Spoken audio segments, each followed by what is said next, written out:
Kaixo, ongi etorria, arrazoi trigonometrikoen arteko erlazioak zein den aztertuko dugu. Hau da, sinua, kosinua eta tangenten arteko erlazioa zein den. Zertarako horietako bat baldin badakigu, besteak kalkulatu ahal izateko. Hortarako, bideo honetan demostratuko dizut zergatik hauek diren zuzenak, eta hurrengo bideoan, bai aplikazio konkretuak eta ariketak egingo ditugula. Orduan, hastera goaz. Hemen ditugu, 3 ohar gogoratzeko. Angelu baten sinua berbi, parentesiak entzerakoan horrela gelditzen da. Ez da jartzen bukaeran, baizik, sinuan gainean, kosinuan gainean eta tangentaren gainean. Orduan, lehenengo berdintzan ze azaltzen da. Angelu baten sinuaren karratua gehi, angelu berdinaren kosinuaren karratua bat dela. Orduan, goazen hau jartzea triangelu honekin. Sinuak ze esan nahi du? Sinuak esan nahi du.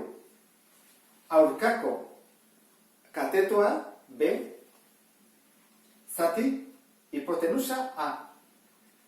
Berbi. Gehi, erikiko dut. Kosinua da alboko katetoa C, zati hipotenusa A. Berbi. Lehenengo parentesiak kenduko ditugu, ezta? Horran gelditzen da horrela. B berbi, A berbi, gehi, C berbi, A berbi, ni batuketa egiterakoan, nola izendatzailea berdina diran, jartzen diot berdina, eta gelditzen zait horrela, ezta? Eta badakigu, Pitagoresek esan zuena, hipotenusa berbi dela kateto bat berbi, gehi beste kateto bat berbi.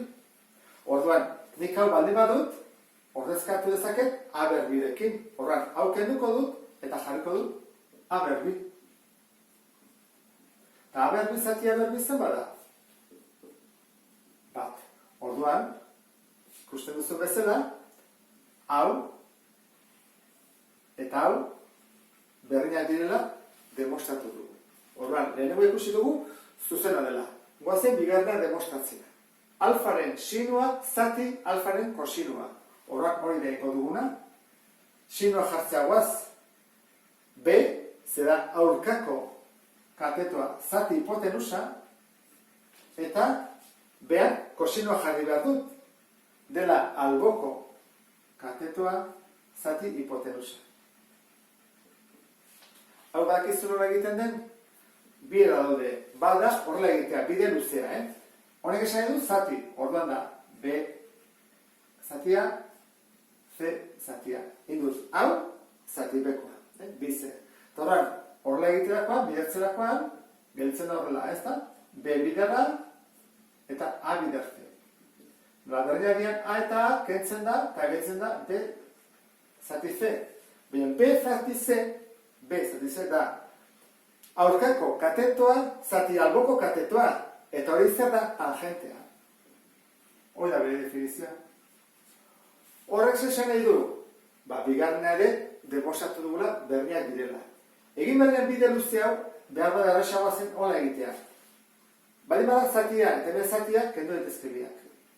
Eta ordua gelditzegu B zatia. Demostratzeko hirugarren berdintzak zuzena dela, hasiko naiz formula honekin. Kopiatuko dut.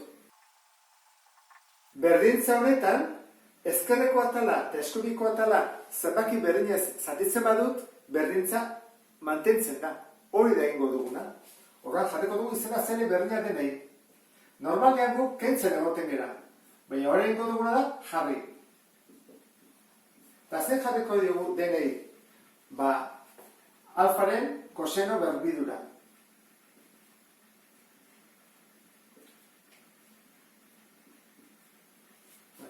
Hau lortu dugu berdina izatea.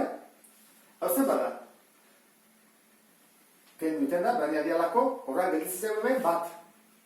Hemen gelditzegu bat zati alfaren koseno berbidura, eta hau, zen bada hau. Sinua berbi, zati kosinua berbi. Gogoratu zaitez, sinua berbi, zati kosinua berbi, jarrezaket horrela.